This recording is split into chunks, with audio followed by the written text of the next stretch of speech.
y conoceréis la verdad, y la verdad os hará libres. El Ministerio de la Enseñanza y la Evangelización, Jesús Soberano Señor, presenta Palabra de Iluminación, un espacio dedicado al estudio de las más reveladoras verdades iluminadas en las Sagradas Escrituras. Recibamos al Maestro de la Palabra, José Briceño, en su espacio Palabra de Iluminación. Esta es nuestra primera clase acerca de lo que es la neumatología. Y vamos a tratar un tema, una materia desarrollada de la persona quizás, y lo digo en una forma dudativa, no afirmativa, porque prefiero dudar de lo que voy a decir y no afirmar. Quizás vamos a hablar de una de las personas más ignoradas dentro de la iglesia evangélica. Pero eso lo digo de una forma dudativa. No quisiera que eso fuera verdad, pero al fondo de las cosas, una de las personas más ignoradas dentro del mundo, dentro de la iglesia, en cuanto al conjunto de la deidad, es la persona del Espíritu Santo.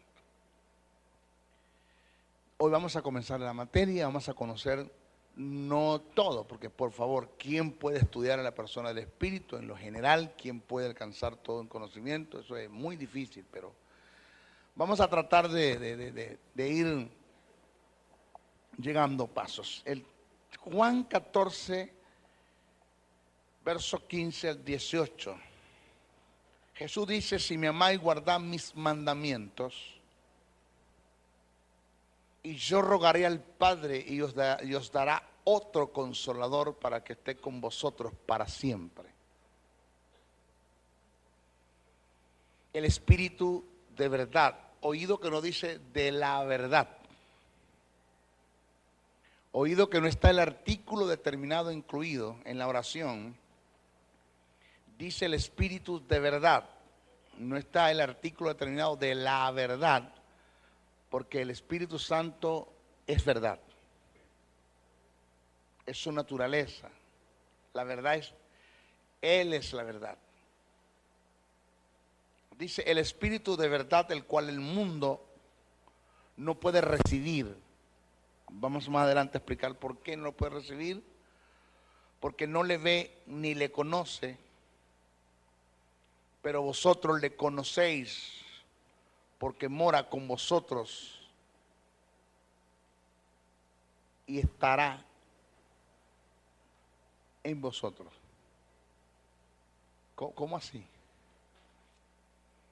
Oído, porque mora con vosotros y estará en vosotros. Cuando hablamos de Dios Padre, estamos hablando de Dios por nosotros. Cuando hablamos de Dios Hijos, estamos hablando de Dios con nosotros. Y cuando hablamos de Dios Espíritu Santo, estamos hablando de Dios en nosotros. Cuando Jesús dice mora con vosotros, se está refiriendo a la presencia del Espíritu en la vida de Él.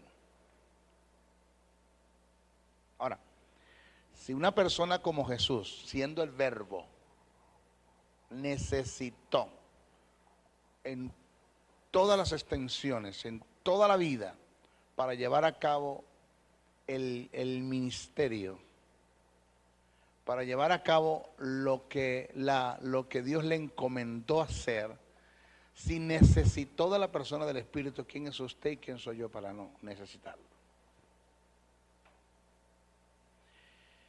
Yo le aseguro que este seminario que vamos a dar, de lo que es la persona del Espíritu, usted lo va a tomar en cuenta.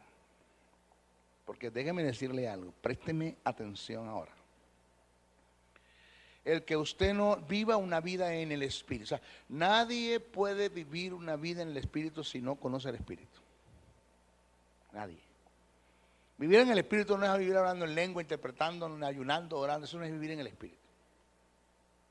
Vuelvo a repetir, nadie puede vivir una vida en el Espíritu si no conoce a la persona del Espíritu. Y el hecho de que usted no viva una vida en el Espíritu por no conocer a la persona del Espíritu hasta cierto punto las ignorancias, por causa de su ignorancia las misericordias le alcanzan. Y usted está viviendo, o nosotros, voy a incluirme, nosotros estamos viviendo de las migajas, los balbuceos y los destellos del Espíritu. Pero cuando usted se eduque y forme un carácter en cuanto a la persona del Espíritu, de lo importante, la importancia y el valor que Él tiene para nosotros, y usted empieza a caminar en estas verdades, señores, usted no lo va para nadie. Van a empezar a suceder cosas sobrenaturales para el mundo cuando lo vea usted, no para usted. Van a empezar a pasar cosas sobrenaturales en usted e impresionantes, donde usted solamente va a poder entender y comprender que estas cosas se dieron es porque el Espíritu está por delante. Ahora, si después de conocer esta verdad acerca del Espíritu Santo y no tomar en cuenta a la persona que se le dio a conocer, su vida está pronto a estancarse, a secarse, a detenerse y a cercenarse en el mundo espiritual. O sea, es mejor no conocer que conocer y no vivir, y no accionar, y no caminar en eso. Yo sé de lo que es hoy conversar con el Espíritu y 4, 5, 6 horas, 6 minutos, 6 segundos, en muy poco tiempo recibir respuesta del Espíritu. Así, porque sé quién es el Espíritu, lo conozco.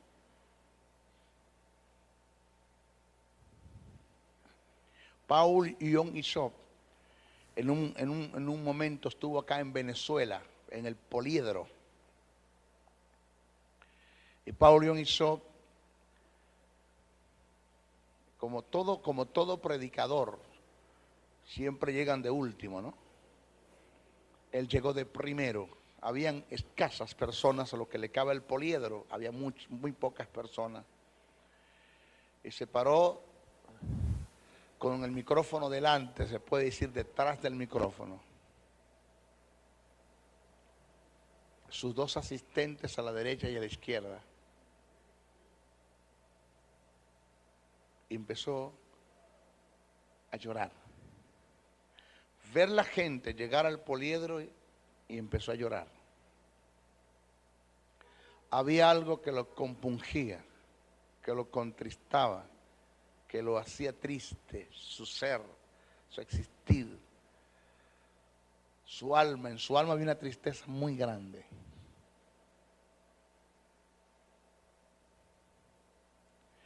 Y cuando prendieron el micrófono para emitir una palabra, él dijo esto que pateó y sacudió y conmovió a la audiencia. Dijo: ahora entiendo por qué Dios no usa a la iglesia de Venezuela, porque le dan muy poca importancia a la persona del Espíritu.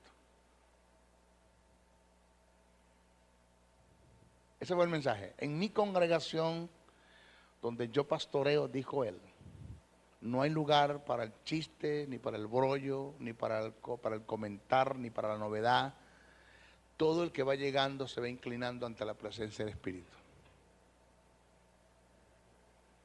No hace falta de que cuando pase el que supuestamente va a dirigir la adoración, tenga que llamar la atención y poner a la gente en orden, como los caballos, como cuadrar los caballos en el hipódromo para la partida de una carrera.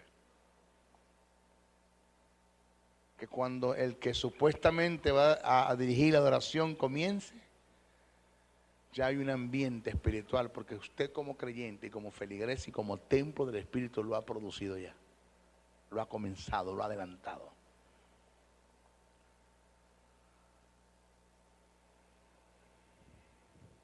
Kathryn Kuhlman decía lo mismo: no ofendan a la persona del Espíritu, no la ofendan. porque tenía la misma percepción de llegar a un sitio y la gente en vez de orar, de inclinarse, de adorar al Espíritu, que es digno de adoración. Después explicó eso, donde aparece eso en la Biblia. No lo hacían, sino que caían en sus cosas. O sea, esto es algo como vemos la iglesia de los congregados, como un club donde llegaste, diste una ofrenda y un diezmo como derecho, como un derecho de pagar una tarifa para hacer algo, o para tener derecho de hacer algo, y esto no funciona así. Vamos a darle un aplauso a la persona del Espíritu Santo.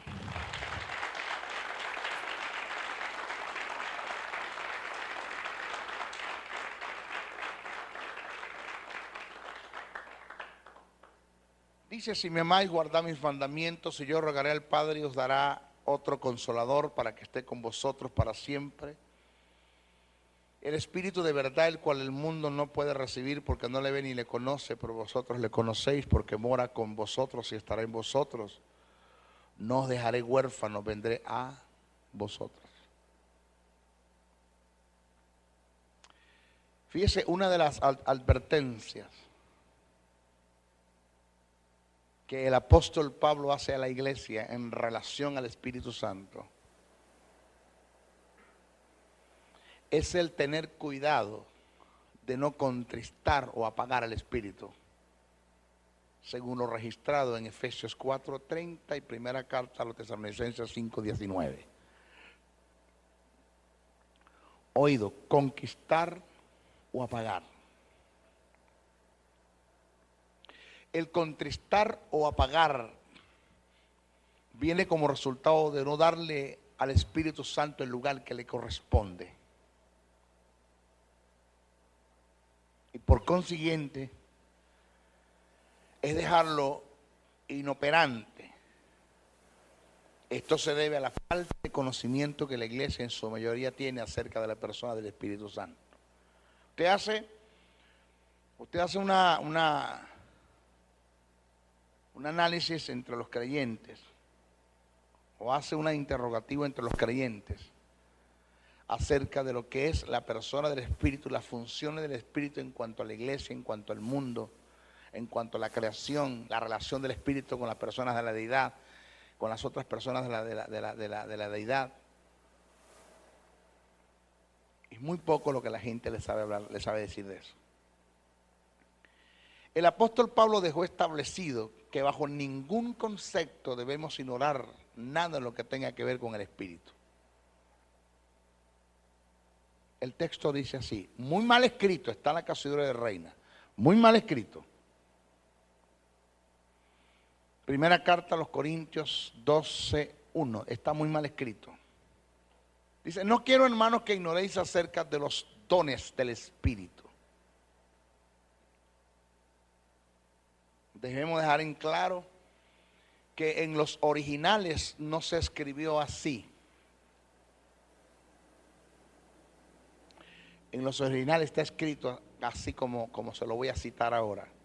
Pablo lo que dijo fue esto: no quiero, hermanos, que ignoréis acerca de los asuntos que tengan que ver con el Espíritu, incluyendo los dones.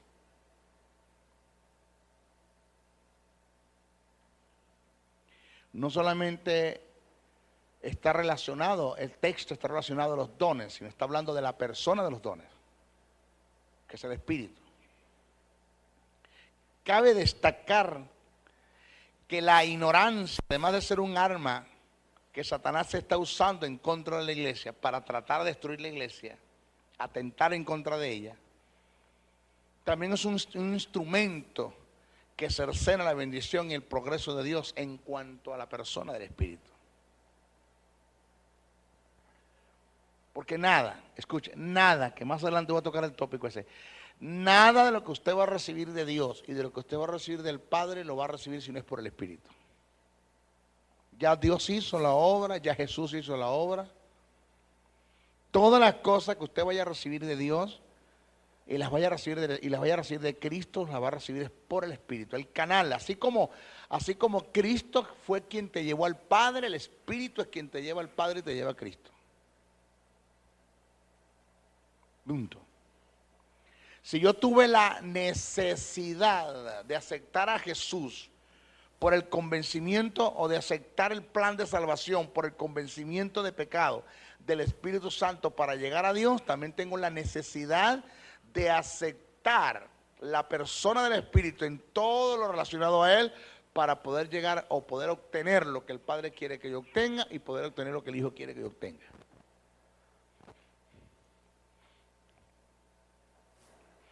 Ahora entiendo a un libro que me relacionaba mucho con la brujería. Buenos días, Espíritu Santo. Cuando yo lo leí, yo dije, esto es brujería, de Benny Hinn. Cuando yo me metí fuerte con la persona del Espíritu, me di cuenta que el hombre no está equivocado, el hombre tiene sus razones. Que sé el sentido, y sé el motivo, y sé la causa el por qué, cuando dice buenos días, Espíritu Santo. Aló. Fíjese que la ignorancia trae como resultado cautiverio y destrucción. Y hay muchas cosas que Dios ha querido hacer en su propósito en la iglesia, pero lo ha detenido la ignorancia en la que ésta vive concerniente al Espíritu Santo. O sea, señores, el Espíritu Santo es un requisito sine qua non. No lo puedes evadir, no lo puedes pasar por alto para entender las cosas de Dios. Repito, y de Cristo. Debemos tener en cuenta que el conocimiento de la verdad es un elemento de cooperación que Dios usa para el beneficio de la iglesia, y a su vez es un arma que el creyente tiene en contra de Satanás. El conocimiento de la verdad.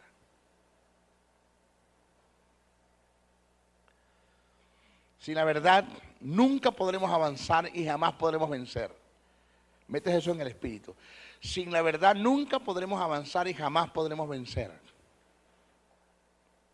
En 1 Samuel 3:7 se registra que Samuel no había conocido a Jehová por causa de que la palabra no le había sido revelada.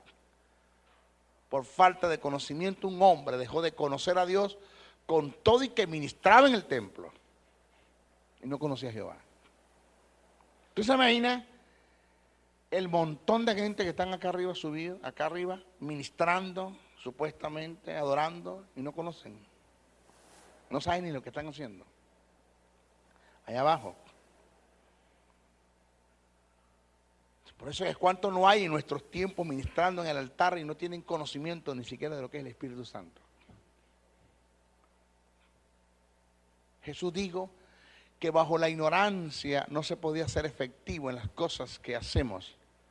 La ignorancia nos limita, se arsena todas las posibilidades de lograr hacer en Dios lo que queremos hacer. En Juan 3:11 Jesús dijo, de lo que sabemos hablamos y de lo que conocemos testificamos. ¿Por qué testificamos de lo que conocemos y lo que sabemos? Porque no podemos ir más allá de lo que conocemos y lo que sabemos. Pablo en primera carta a los Corintios, capítulo 13, verso 9, dijo, en parte conocemos y en parte profetizamos. ¿Por qué profetizamos en parte? Porque en parte conocemos. No podemos ir más allá de lo que conocemos. Nunca podemos ir más allá de lo que conocemos. Nadie puede exponer o ejecutar lo que no conoce. Por consiguiente, ¿cómo se lleva una vida, oiga, en el Espíritu, si no se conoce a la persona del Espíritu? Jesús en Juan 14:18 dijo, no os dejaré huérfanos, vendré a vosotros y estaré en vosotros. En este pasaje Jesús se refiere a la asistencia que obtendría de Él, que nosotros obtendríamos de Él en la persona del Espíritu. Oiga, y el término huérfano del griego es orfano, donde viene orfanato, donde viene orfanatorio.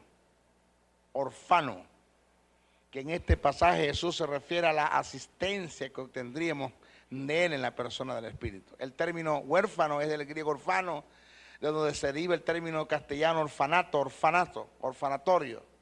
Ser un huérfano es estar falto de amparo, de cuidado, es estar en el abandono, sin ningún tipo de recursos. Esta es la vida de un creyente cuando no toma en cuenta la vida del Espíritu Santo. Vive en la deriva, sin dirección, sin recursos, sin propósito. Vive totalmente aislado de la verdad y por consiguiente su destino es el fracaso.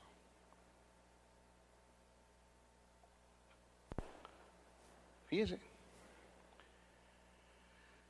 O sea, yo no entiendo, no acepto de cómo nosotros no podemos ser asistidos por la persona del Espíritu cuando está en nosotros la persona del Espíritu. Simple y llanamente por no conocerlo, por no tomarlo en cuenta.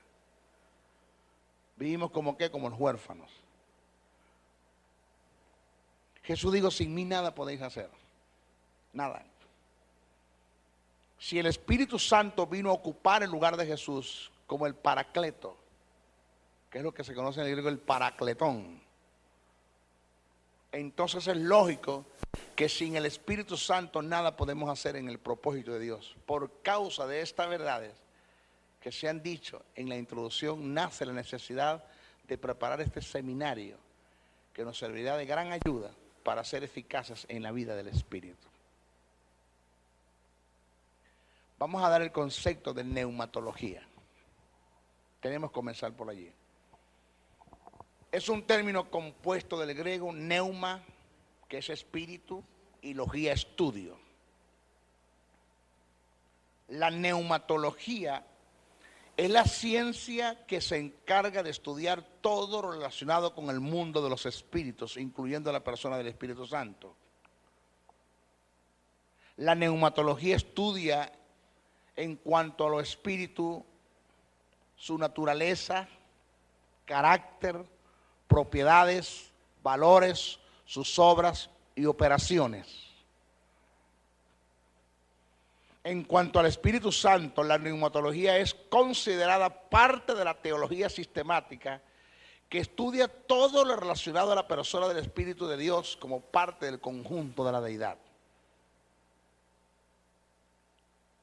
Este estudio se basa en el análisis de sus propiedades, no atributos, porque el Espíritu Santo no tiene atributos, de sus propiedades, virtudes, su naturaleza, sus características, personalidades, valores e intrínsecos, sus operaciones y sus obras. Comenzaremos este estudio analizando el término espíritu desde el sentido etimológico. Ya dimos lo que es la etimología de lo que es la neumatología. Vamos a hablar etimología del término espíritu. ¿Por qué es importante esto? Porque degradantemente, hermano, mira, una degradación que en la Casiodoro de Reina colocaron términos que no son aplicables al Espíritu Santo y términos que son aplicables al Espíritu no te lo utilizaron para el Espíritu. Perdónenme, una de las más peores traducciones bíblicas que tenemos, que es la Casiodoro de Reina, es la que más usamos, es lamentándolo mucho. El término hebreo para designar esta palabra es ruach. Ruach, R-U-A-H. Su equivalente en el griego es neuma, mientras que en el latín es espíritu. Estos términos tienen un significado en común, tales como viento, aliento, respiración, soplo. Cuando usted consigue en la Biblia, si usted lee el griego, usted tiene que aprender a leer el griego. Cuando está leyendo la eternidad del griego de Francisco La Cueva, y usted está leyendo, usted le va a aparecer ruach, ruach, ruach en muchas partes, le va a aparecer neuma, neuma, neuma en muchas partes, pero según la hilación del pensamiento, usted tiene que adaptar el pasaje en cuestión, el término en cuestión en el pasaje. Usted va a deducir según la hilación del pensamiento del que escribe a qué se refiere. Si se está refiriendo a un efecto de la naturaleza, si se está refiriendo a la persona del espíritu, si se está refiriendo al espíritu como demonio, si se está refiriendo al espíritu como el espíritu del hombre, si se está refiriendo al espíritu como una actitud.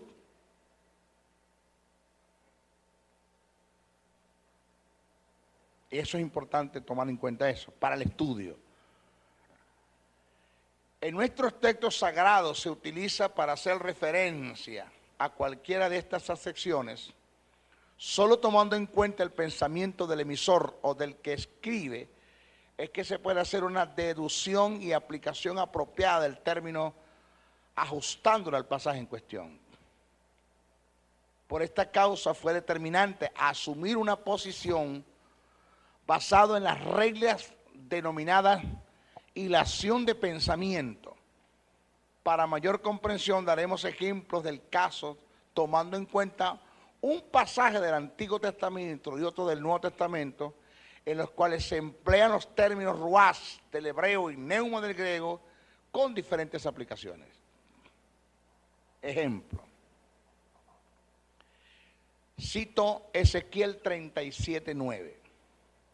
Pero esto lo estamos dando como base, como fundamento para que de ahora en adelante, porque yo le voy a dar a ustedes el estudio del Espíritu Santo, pero van a ver cositas del Espíritu que yo no les voy a tocar y usted, eso está en la palabra, esto es la Biblia. Y cuando usted esté leyendo, usted pueda determinar a qué se refiere. Si es el Espíritu del hombre, el Espíritu del diablo, el Espíritu... Bueno, dice, y me dijo, profetiza al Espíritu. El término dice ruach. ¿Cómo dice? Ruach. Así ha dicho Jehová el Señor, Espíritu, dice ruach. Ven de los cuatro vientos y sopla, dice ruach, sobre estos muertos y vivirán. Observe. Y me dijo, profetiza al Espíritu, dice ruach. Así ha dicho Jehová el Señor, Espíritu, dice ruach. De los cuatro vientos, dice ruach. Sopla, dice ruach. Dice al Espíritu, ruach. Y dijo al Espíritu, ruach. Sopla, ruach. De los cuatro vientos, ruach. ¿Por qué? Porque viento, aliento, soplo, respiración, es ruach. Ahora, ¿a qué se está refiriendo? ¿Cómo hay textos que el término ruach se lo aplicaron a quien no tenían que aplicárselo? Y le robó el sentido a la palabra. Le robó el sentido de verdaderamente lo que se quería expresar y decir allí. Según la tradición bíblica de lo que se tomó el pasaje, el primer término ruach hace referencia al espíritu del hombre. El segundo hace referencia al Espíritu Santo. El tercero se refiere a un efecto de la naturaleza, mientras que el término en su cuarta aplicación se refiere al aliento de Dios que produce vida, que también tiene que ver con el Espíritu. Pero pusieron ruach, sopla, ruach. El ejemplo en el Nuevo Testamento dice el viento, ¿el qué? El viento, ruach, neuma. Aparece neuma. El viento aparece neuma. Sopla, aparece neuma. De donde quieres. Y oye su sonido, más no sabes a dónde viene y a dónde va, más hacia el que es nacido del Espíritu, aparece neuma. Si yo leo el griego, en los tres aparece neuma. Pero los que tradujeron esto, dedujeron, según la hilación del pensamiento del que escribe, que aquí debe ser espíritu y aquí debe ser efecto de la naturaleza. Según esta traducción, el primer término, neuma, es aplicable al viento como fenómeno de naturaleza, y el segundo es aplicable al Espíritu Santo, pero en ambos se utilizó el término neuma, y según la hilación del pensamiento del que escribe, se debe adaptar los términos del pasaje en cuestión. ¿Por qué queremos resaltar esto? Esto lo queremos resaltar ya que en algunas traducciones bíblicas se adjudicó el término ruach y neuma al Espíritu Santo, cuando realmente se estaba haciendo referencia al Espíritu del hombre. ¿Cómo? Sí, señor. En Ezequiel 37:9, el término que se emplea para referirse al Espíritu que procede de los cuatro vientos, en algunas versiones aparece con minúscula, adjudicándose al Espíritu del hombre. según las reglas de hilación del pensamiento, dicho término es ajustado más al Espíritu Santo y no al Espíritu del hombre. Pero nuestras Biblias se lo adjudicaron al Espíritu del hombre.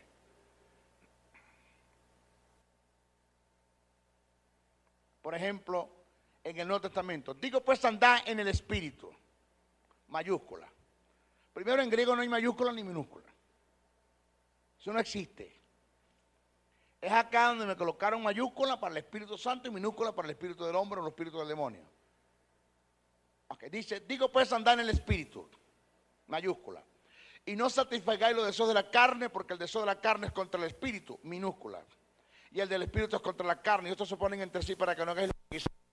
Pero si sois guiados por el Espíritu, mayúscula, no estáis bajo la ley, y manifiestas son las obras de la carne, que son adulterio, fornicación, inmundicia, lascivia, idolatría, hechicería, enemistades, pleitos, celos, iras, contiendas, disensiones, herejías, homicidio, envidias, homicidios, borracheras, orgía. Cosas semejantes a estas, acerca de las cuales os amonesto, como ya lo he dicho antes, que los que practican tales cosas no darán el reino de Dios. Mas el fruto del Espíritu, mayúscula, es amor, gozo, paz, paciencia, benignidad, bondad, fe, mansedumbre, templanza. Contra tales cosas no hay ley. Pero los que son de Cristo han crucificado de la carne con sus pasiones y deseos. Seguimos por el Espíritu, mayúscula, andemos también por el Espíritu, mayúscula. Vamos a ver qué dice el texto original en el griego. Según algunas versiones, el término neuma, que aparece en el pasaje completo, es aplicable al Espíritu Santo. Existen otras versiones que lo descartan tomando en cuenta la relación del pensamiento y ciertos principios de interpretación. En algunas aplicaciones en este pasaje, el término Espíritu no debe ser adjudicado al Espíritu Santo. Razones, ¿por qué? El término Espíritu que aparece en los versos 16, 18, 22 y 25 del capítulo 5 de Gálatas es aplicable al Espíritu Santo, mientras el que aparece en el verso 17 es aplicable al Espíritu del hombre, según la hilación del pensamiento. Esto es, no se debe generalizar el término Espíritu adjudicándolo todo al Espíritu Santo, como aparece en algunas versiones bíblicas, quitándole el verdadero sentido de lo que se quiso decir. Según lo dicho en el verso 17, quien tiene el contraste con la carne es el espíritu renacido del hombre, no el Espíritu Santo, no el Espíritu de Dios, ya que éste no contenderá con el espíritu del hombre, según Génesis 6:13. Explico. Digo pues andar en el Espíritu, mayúscula, está bien escrito. Se refiere al Espíritu Santo. Entonces cuando dice, digo pues andad en el Espíritu y no satisfagáis los deseos de la carne, no satisfagáis los deseos de la ¿qué? De la carne. ¿Tiene que ver con qué? Con pasiones pecaminosas. Oiga la lección del pensamiento. Porque el deseo de la carne es contra ¿qué? ¿Contra qué? Contra él, pero no el Espíritu Santo.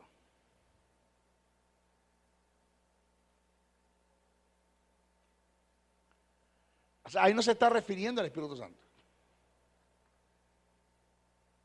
¿Aló? Allí está diciendo que el deseo de tu carne es contra el deseo de tu espíritu que nació de nuevo. No hay un contraste entre tu espíritu, entre el Espíritu Santo y la carne. Hay un contraste, es entre tu espíritu y tu espíritu que nació de nuevo y la carne que quiere seguir haciendo las cosas que el espíritu que nació de nuevo no quiere hacerlas más. En otras palabras, el que está escribiendo, que es Pablo, está presentando el conflicto interior en el creyente. Que hay muchos, y aprovecho de corregir esto, lo que me están viendo a través del CD, a través del video, YouTube, Internet, que no se debe utilizar Romanos 7 para hablar del conflicto interior en el creyente. Cuando dice, porque lo que quiero hacer no lo hago y lo que no quiero hacer no lo hago, miserable de mí, que mirar este cuerpo de pecado, porque hay una ley en mis miembros que me lleva a hacer lo que no quiero hacer eso hago. No sé cuántos han leído eso. En Romanos 7 Pablo no está hablando del conflicto interior en el creyente. En Romanos 7 Pablo está hablando de su experiencia como judío queriendo agradar a Dios por la ley y nunca pudo. de su experiencia como judío queriendo agradar a Dios por las obras de la ley, nunca pudo. Porque había una ley en sus miembros. ¿Cuál ley? La ley del pecado y de la muerte, que fue la que se activó en el huerto del Edén cuando Adán quebrantó el principio de Dios. Se activó una ley que es la ley del pecado y de la muerte. Entonces, a causa de esa ley, él no podía cumplir la otra ley, que es la ley de vida, que es la ley de mosaica, no la podía cumplir. Porque la ley que se me dio para vida no la puede cumplir. Porque hay una ley que está sobre esa ley que no puedo. No me deja cumplir la que es la ley del pecado y de la muerte.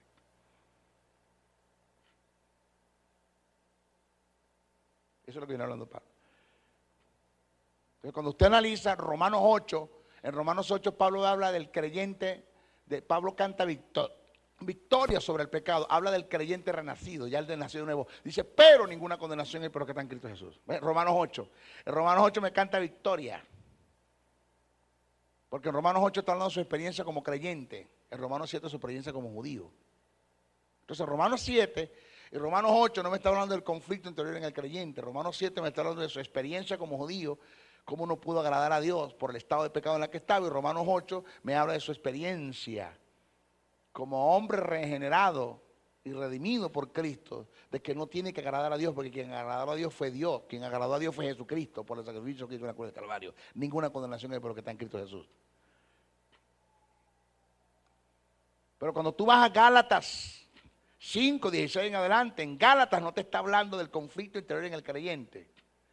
En Gálatas te está hablando, o debo decir, en Gálatas sí te está hablando, sí te está hablando del conflicto interior en el creyente. Te está hablando del conflicto que se da entre el espíritu que nació de nuevo y las pasiones pecaminosas, el alma que no ha sido estrenada, que no ha sido santificada todavía y que quiere seguir haciendo lo que el espíritu no quiere seguir haciendo porque fue regenerado, fue nacido de nuevo. Entonces tenemos un alma que está viciada, que está acostumbrada a seguir a hacer estas cosas, y como no ha sido una mente renovada, una voluntad quebrantada y unas emociones canalizadas, entonces Pablo dice, hay un contraste. Hay un contraste. Pero cuando tú pecas, lo que hace que te sientas mal no es el Espíritu Santo que te está redarguyendo. Lo que hace que te sientas mal es tu espíritu que nació de nuevo, que no se va a seguir calando el pecado que venís haciendo. Entonces va a haber un contraste entre tú y tu espíritu, entre las pasiones, entre un alma que no está santificada y el espíritu. Porque el espíritu no quiere seguir haciendo más esas cosas. Tu alma quiere porque no ha sido santificado todavía. Entonces el término espíritu ahí debe ser aplicable ¿a qué? Al espíritu del hombre, no al Espíritu Santo. Y se colocó espíritu con mayúscula. Eso está mal. Cuando dice, porque el fruto del espíritu, léalo, ¿el fruto de qué? Del espíritu, ¿está con qué? Mayúscula. Y resulta que el que da el fruto no es el espíritu. Está mal colocado. ¿El fruto de qué? Del espíritu. Resulta que quien da fruto no es el espíritu. Yo soy la vid verdadera, dice Jesús. Mi padre es el labrador. Vosotros sois los pámpanos. Y todo pámpano que no dé, ¿quién es el que da el fruto? Pámpano. Ni es la vid, ni es el labrador. Y si hablamos de Jesús, y si hablamos de Dios, y si hablamos del Espíritu en relación, entonces si el Padre no es el que da fruto, ni el Hijo es el que da fruto, tampoco el Espíritu da fruto. Quien da fruto somos nosotros. En otras palabras, el Espíritu Santo de Dios no da fruto de amor, Él es amor. Por eso está en singular. Dice el fruto, no dice los frutos del Espíritu, dice el fruto del Espíritu. No dice los frutos, dice Él. En otras palabras, cuando te habla el fruto del Espíritu, te utiliza el artículo determinado en singular, te está diciendo el carácter del Espíritu es ¿qué? Amor, gozo, paz, paciencia, benignidad, bondad, fe, mansedumbre, templanza. ¿En quién? ¿En quién es que se va a dejar ver todas esas cosas? Todas esas propiedades y virtudes que están en el Espíritu, ¿en quién se van a dejar ver? En nosotros. Entonces ya está mal colocado el término espíritu también allí.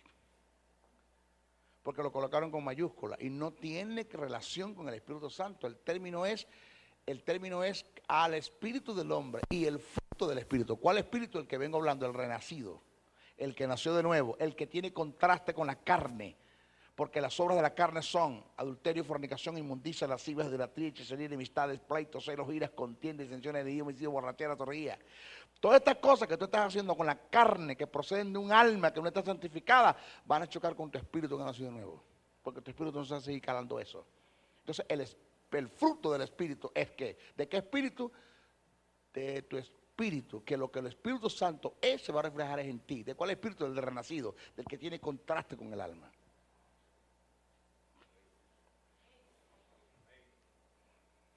¿Están acá? Entonces, ¿qué quiero decir con esto, Señor?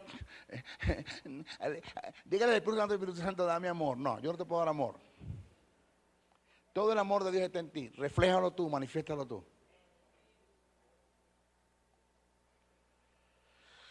Si analizamos bien el pasaje, Pablo presenta el conflicto que se da entre el espíritu renacido del hombre y el alma que no ha quedado viciada, que ha quedado viciada por el pecado.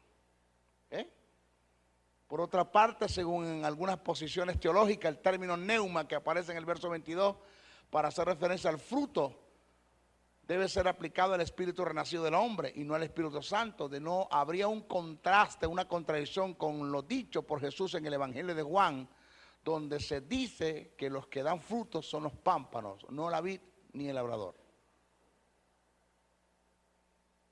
Dice, yo soy la vid verdadera, mi Padre es el labrador, y todo pámpano que no lleve fruto lo quitaré, y todo aquel que lleve fruto lo limpiaré para que lleve más fruto. Ya vosotros estáis limpios por la palabra que os he hablado.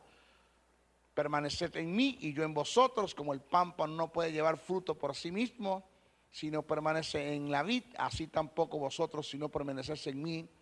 Yo soy la vid, vosotros los pámpanos, el que permanece en mí y yo en él lleva muchos frutos, según Juan 15:1. Fíjese según este pasaje, el labrador es el Padre, la vid es el Hijo y los pámpanos representan al creyente, que es el responsable de dar fruto. El Espíritu Santo, al igual que el labrador y la vid, no da frutos de amor. Él es amor. Por igual es paz, paciencia, unidad, bondad, fe, mansedumbre, templanza. En quien se deja ver es en nosotros lo que Él es. ¿Están acá? Es en nosotros que se deja ver lo que Él es por naturaleza. Según estas aplicaciones, el término neuma del verso 22 debe ser adjudicado al espíritu renacido del hombre y no al Espíritu Santo como se ha acostumbrado siempre. Esto es importante entenderlo. ¿Por qué? Porque cuando usted lea, y va a conseguir otros pasajes que no doy ejemplo, otros pasajes que usted mismo leyéndolo se va a dar cuenta, aquí no tiene que ir el Espíritu Santo, aquí tiene que ir el Espíritu del hombre. ¿Ya? Ahora, fíjese esto. Hay otra posición teológica. No tengo problemas con presentarla, usted verá con la que se queda. Según otra posición teológica, otra forma de ver el pasaje aplicando el término espíritu al Espíritu Santo para guardar el sentido del pensamiento del emisor y que no haya un contraste con lo dicho por Jesús, debería transcribirse como sigue: más el fruto del Espíritu manifestado en nosotros es. Porque hay unas versiones que dicen, más el fruto del Espíritu manifestado en nosotros es. Si la versión me lo escribe así, entonces no tengo problemas con aceptarla, porque ya me lo están presentando como es. Porque hay unas versiones que lo dicen así, más el fruto del Espíritu manifestado en nosotros es. Guardando el sentido de que el fruto como características, valores y naturalezas es algo inherente en el Espíritu Santo, propio de Él. Pero en nosotros como cuerpo del Espíritu Santo es que se deja ver dichas propiedades. Si lo analizamos bajo este sentido, es aceptable que el término espíritu sea aplicable al Espíritu Santo. Si lo analizamos este sentido, no tengo problemas con aceptarlo. Algunas versiones lo presentan así, otras versiones lo presentan como está ahí escrito en la Canción de Reina, más el griego lo presenta todo en minúscula porque no existe mayúscula cuando eso. Entonces, según el principio de hermenéutica, cualquiera de las dos posiciones que se aplique en el pasaje no rompe el sentido del pensamiento, guardando lo que el emisor quiso transmitir. Las dos aplicaciones son válidas y aceptables, las dos, siempre y cuando me diga, más el fruto del Espíritu manifestado en nosotros es. ya bien escrito. Está guardando el pensamiento del emisor, queriendo decir que las propiedades son del Espíritu, pero se manifiestan en nosotros. Pero si lo leemos como está la Constitución de Reina, está mal, muy mal escrito. Pero en el griego está escrito en minúscula todo. De modo que hay que tener mucho cuidado con lo que se lee. ¿Ok? En nuestra próxima clase vamos a hablar de las dispensaciones del Espíritu Santo en la vida del hombre. Bendiciones, bendiciones, bendiciones. Si has sido bendecido a través del mensaje transmitido en este programa, comunícate por los teléfonos 0058-416-860-7602, 0058-414-9992 o al 0058-261-737-3387. Escríbenos a los correos electrónicos josebriceno77@hotmail.com, Jesús Soberano 77 @hotmail.com. Y si deseas seguir disfrutando de estos mensajes, ingresa a nuestro portal web maestrojosebriceno.blogspot.com. Suscríbete a nuestro canal en YouTube o visítanos en Facebook. Será hasta una nueva oportunidad en su programa Palabra de Iluminación.